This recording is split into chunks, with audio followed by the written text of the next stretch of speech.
Magandang gabi po. Isang dating gurong inaresto sa San Juan dahil sa kasong panggagahasa. Ang kanyang biktima, dati niyang estudyante. Nakatutok si Emil Sumangil, exclusive. Wala nang nagawa ng arestuhin ng San Juan Police si Zamir Danipog Laud na wanted sa kasong rape. Ang suspect natin is a former teacher wherein yung victim ay kanyang student which is 17 years old.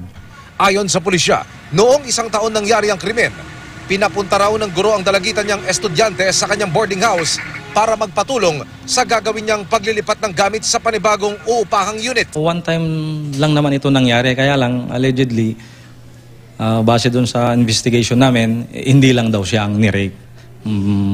May iba pa. Yung mga nabiktima, just in case meron pa, nung ating suspect, pwedeng lumapit dito sa ating station. Hindi na konektado sa paaralang kanyang pinagtuturuan si Laud at ngayon call center agent na.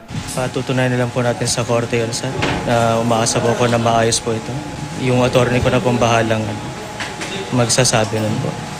Panawagan ng pulisya sa mga magulang at mag-aaral. Sa mga listeners, viewers, ingatan po natin yung mga anak natin para hindi mabiktima ng ganito. Dapat ang relationship ng teacher at student sa school lang. Hindi na pwede dun sa bahay o kung saan. Emil Sumangil, nakatutok 24 oras.